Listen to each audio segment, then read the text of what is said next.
ಇವತ್ತು ಇದೇ ತಿಂಗಳು 17ನೇ ತಾರೀಕಿನ ದಿವಸ ಇಂಡಿ ತಾಲೂಕಿನ ಬತಕುಣಕಿ ಗ್ರಾಮದಲ್ಲಿ ಗಾಣದೇವತೆಯ ನೂತನ ಗುಡಿಯಲ್ಲಿ ಗಾಣದೇವತೆಗೆ ಪ್ರತಿಷ್ಠಾನ ಮಾಡ್ತಕ್ಕಂಥ ಕಾರ್ಯಕ್ರಮ. ಈ ಕಾರ್ಯಕ್ರಮದಲ್ಲಿ ಗಾಣಿಗ ಜಗದ್ಗುರುಗಳಾದಂಥ ಹಾಗೂ ವನಸ್ತ್ರೀ ಮಠದ ಅಧ್ಯಕ್ಷರಾದಂಥ ಪರಮಪೂಜ್ಯ ಡಾಕ್ಟರ್ ಜಯಬಸವಕುಮಾರ್ ಸ್ವಾಮೀಜಿ ಅವರು ಸಾನ್ನಿಧ್ಯವನ್ನು ವಹಿಸ್ಕೊಳ್ತಾ ಇದ್ದಾರೆ. ಅದರ ಜೊತೆಗೆ ಇಂಡಿ ತಾಲೂಕಿನ ರೂಗಿ ಗ್ರಾಮದ ಸುಗಲಮ್ಮ ತಾಯಿಯವರು ಬರ್ತಾ ಇದ್ದಾರೆ. ಜಮಖಂಡಿ ಗ್ರಾಮದ ವನಶ್ರೀ ಸಂಸ್ಥಾನ ಮಠದ ಅಧ್ಯಕ್ಷರಾದ ಪರಮಪೂಜ್ಯ ಸಿದ್ಧಮುತ್ಯ ಅವರು ಬರ್ತಾ ಇದ್ದಾರೆ. ಅದೇ ರೀತಿ ಇನ್ನೋರ್ವ ಶ್ರೀಗಳಾದಂಥ ಇಂಡಿ ತಾಲೂಕಿನ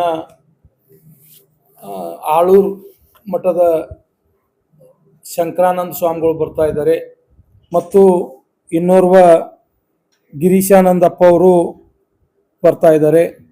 ತಡಬಲ್ಗ ಗ್ರಾಮದ ರಾಚೋಟ್ಯರ ಶಿವಾಚಾರ್ಯರು ಸಹ ಈ ಒಂದು ಕಾರ್ಯಕ್ರಮದಲ್ಲಿ ಸಾನ್ನಿಧ್ಯವನ್ನು ವಹಿಸ್ತಾ ಇದ್ದಾರೆ. ಅದರ ಜೊತೆಗೆ ವಿಜಯಪುರದ ಸಂಸದರಾದಂಥ ಶ್ರೀಯುತ ರಮೇಶ್ ಜಿಗಜಿಣಗಿ ಅವರು ಈ ಕಾರ್ಯಕ್ರಮವನ್ನು ಉದ್ಘಾಟಿಸ್ತಾರೆ.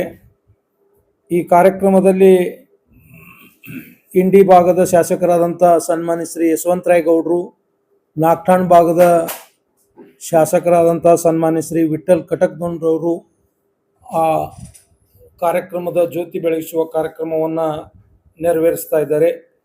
ಮತ್ತು ಬಹಳಷ್ಟು ಜನ ನಮ್ಮ ಹಿರಿಯ ಬಿ ಜಿ ಪಾಟೀಲ್ ಹಲಸಂಗಿ ಅವ್ರನ್ನ ಆದಿಯಾಗಿ ಎಸ್ ಕೆ ಬೆಳ್ಳುಬ್ಬಿ ಅವರು, ರಮೇಶ್ ಬೂಸ್ನೂರ್ ಅವರು, ಅನೇಕ ಜನ ರಾಜಕೀಯ ಮುಖಂಡರು ಮತ್ತು ಜಿಲ್ಲೆಯಲ್ಲಿರ್ತಕ್ಕಂಥ ಯಾವತ್ತೂ ನಮ್ಮ ಸಮಾಜದ ಮುಖಂಡರಾದಂಥ ಇಂಡಿ ತಾಲೂಕಿನ ಶಿವೋಗ್ಯಪ್ಪ ನೇದಲ್ಗಿ ಅವರಾಗಿರ್ಬೋದು, ದಯಾಸಾಗರ್ ಪಾಟೀಲ್ರಾಗಿರ್ಬೋದು, ಅನೇಕ ಜನ ಇವತ್ತು ಅಣ್ಣಪ್ಪ ಕೈನೂರವರಾಗಿರ್ಬೋದು, ಇವರೆಲ್ಲರೂ ಭಾಗವಹಿಸ್ತಾ ಇದ್ದಾರೆ.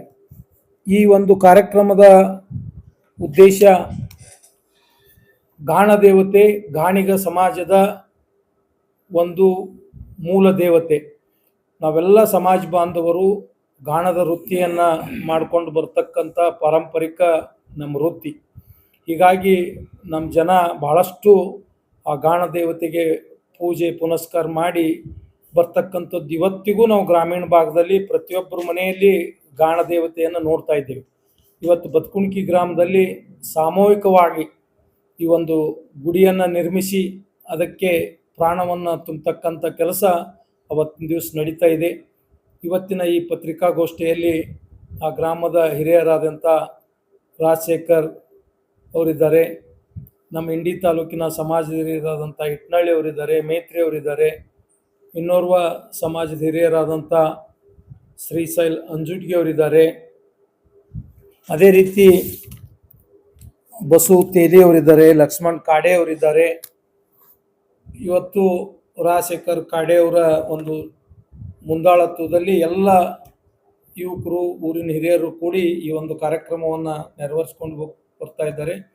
ನಾನು ತಮ್ಮ ವಾಹಿನಿಯ ಮುಖಾಂತರ ವಿಜಯಪುರ ಜಿಲ್ಲೆ ಹಾಗೂ ರಾಜ್ಯದಲ್ಲಿರ್ತಕ್ಕಂಥ ಸಮಾಜ ಬಾಂಧವರಿಗೆ ಈ ಒಂದು ಕಾರ್ಯಕ್ರಮದಲ್ಲಿ ನೀವೆಲ್ಲರೂ ಹೆಚ್ಚಿನ ಸಂಖ್ಯೆಯಲ್ಲಿ ಭಾಗವಹಿಸಿ ಈ ಕಾರ್ಯಕ್ರಮದ ಒಂದು ಯಶಸ್ವಿಯನ್ನು ಮಾಡಬೇಕು ಅಂತೇಳಿ, ಸುಮಾರು 5,000 ಜನ ಈ ಕಾರ್ಯಕ್ರಮದಲ್ಲಿ ಪಾಲ್ಗೊಳ್ತಾರೆ ಅಂತಕ್ಕಂಥ ನಿರೀಕ್ಷೆ ಇದೆ.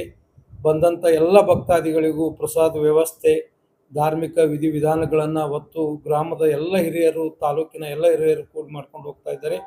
ಅದಕ್ಕೆ ಸಮಾಜ ಬಾಂಧವರೆಲ್ಲರೂ ಸಹಕಾರ ನೀಡಬೇಕು ಅಂತೇಳಿ ತಮ್ಮ ವಾಹಿನಿಯ ಮುಖಾಂತರ ನಾನು ಮತ್ತೊಮ್ಮೆ ವಿನಂತಿ ಮಾಡ್ತೀನಿ.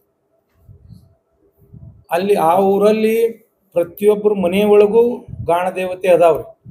ಇತ್ತಿತ್ತಲಾಗಿ ಹೊಸದಾಗಿದ್ದವ್ರು ಒಬ್ಬಿಬ್ರು ಯಾರು ಇರಲಿಕ್ಕಿಲ್ಲ, ಒಂದು ಸ್ವಲ್ಪ ಜನರದು. ಆದ್ರೆ ಪ್ರತಿ ಯಾರು ಗಾಣ ಹೊಡೆದು ಮೊದಲು ಎಣ್ಣೆ ತೆಗಿತಿದ್ರು ಅವ್ರ ಮನ್ಯಾಗ ಅದನ್ನು ಗಾಣ ಇವತ್ತಿಗೂ ಇಟ್ಟು ಪೂಜೆ ಮಾಡ್ತಕ್ಕಂಥದ್ದು ನಮ್ಮ ಸಮಾಜದ ಸಂಪ್ರದಾಯ. ಇದನ್ನು ಈಗ ಸಾರ್ವಜನಿಕವಾಗಿ ಕಿಶಂದ್ರೆ ಅದನ್ನು ಗುಡಿ ಕಟ್ಟಿ ಎಲ್ಲರೂ ಸಾಮೂಹಿಕವಾಗಿ ಪೂಜೆ ಮಾಡೋನು. ಮನೆಯೊಳಗೆ ಕೆಲವು ಮಂದಿದು ಇರ್ತಾವೆ ಗಾಣ, ಕೆಲವು ಮಂದಿದು ಇರಂಗಿಲ್ಲ. ಹಿಂಗಂತ ಒಂದು ರೂಢಿಯಿಂದ ಬಂದು ಈ ವರ್ಷ 2 ವರ್ಷದೊಳಗೆ ಬಹಳಷ್ಟು ಗ್ರಾಮದೊಳಗೆ ಅದು ಊರಿನ ದೇವತೆಯಾಗಿ ಅದನ್ನು ಗುಡಿ ಕಟ್ಟಿ ಪೂಜಿಸ್ತಕ್ಕಂಥ ಕೆಲಸ ನಡೆದೈತಿ. ಅಂಥ ಕೆಲಸ ಇವತ್ತು ಬತ್ಕುಣಿಕೆ ಒಳಗೂ ನಾಳೆ 17ನೇ ತಾರೀಕಿಗೆ ಅದು ಆಗ್ತಾ ಇದೆ. ಈಗ ಉಸ್ತುವಾರಿ ಸಚಿವರಿಗೆ ನಾವು ಆಮಂತ್ರಣ ಕೊಟ್ಟಿದ್ದೇವ್ರಿ. ಅವರು ನನಗೆ ಮೋಸ್ಟ್ಲಿ ಬರಕ್ಕೆ ಆಗೋದಿಲ್ಲ ಅಂತಂದಾಗ ನಾವು ಸಂಸದರಾದಂಥ ಜಿಗಜಿಣಗಿ ಅವರಿಗೆ ಅಲ್ಲಿ ಭಾಗದ ಇರುವರು ಶಾಸಕರಿಗೆ ಮಾತಾಡಿದಾಗ ಅವರೆಲ್ಲರೂ ಬರ್ತೇವೆ ಅಂತ ಒಪ್ಕೊಂಡ್ರು. ಹೀಗಾಗಿ ಅವರಿಗೆ ನಾವು ಕರೆಸಿದೆವು. ಮಾನ್ಯ ಎಂ ಬಿ ಪಾಟೀಲ್ ಸಾಹೇಬರು ನಾನು ಅವತ್ತು ಇರೋದಿಲ್ಲ ಬಿಜಾಪುರದಲ್ಲಿ, ಮತ್ತೊಂದು ಏನರ ಕಾರ್ಯಕ್ರಮ ಇದ್ದಾಗ ಪಾಲ್ಗೊಳ್ತೀನಿ ಅಂತಂದಾಗ ಆಯ್ತು ಸರ್ ಅಂತೇಳಿ ಒಪ್ಕೊಂಡೆ. ಈಗ ಗಾಣಿಗ ಸಮಾಜ ಈ ರೀತಿಯ ಧಾರ್ಮಿಕ ಕಾರ್ಯಕ್ರಮಗಳು ಮತ್ತು ಜಗಳ ಆಗಲಿ ಎಲ್ಲ ವೈಮನಸ್ಸುಗಳಾದಾಗ ಯಾಕೆ ಗಾಣಿಗ ಸಮಾಜ ಒಗ್ಗಟ್ಟಾಗ್ತಾ ಇಲ್ಲ ಅನ್ನೋದು ಒಂದಷ್ಟು